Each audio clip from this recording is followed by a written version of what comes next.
Welcome to our channel. Today, I will guide you through the process of configuring an IPv4 address using the ncpa.cpl command.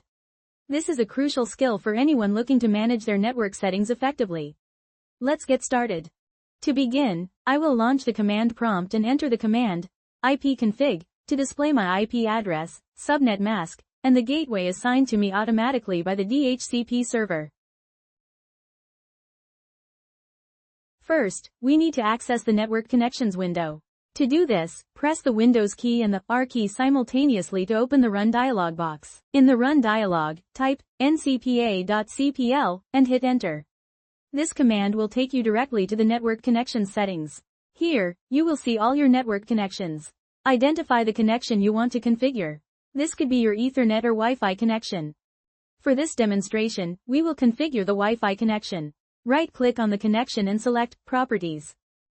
In the Properties window, scroll down and select Internet Protocol version 4, TCP, IPv4, and then click on the Properties button.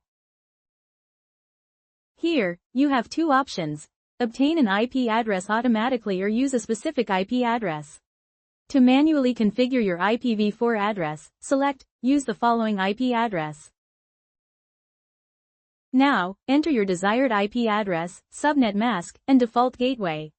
Make sure these values are appropriate for your network. For example, I will enter 10.154.26.245 for the IP address, 255.255.255.0 for the subnet mask, and 10.154.26.234 for the default gateway.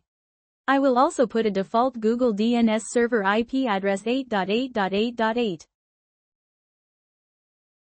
To verify the successful configuration of a static IP address, you can open your command prompt and type in the command ipconfig. This will display the network settings, allowing you to confirm that the static IP has been correctly set.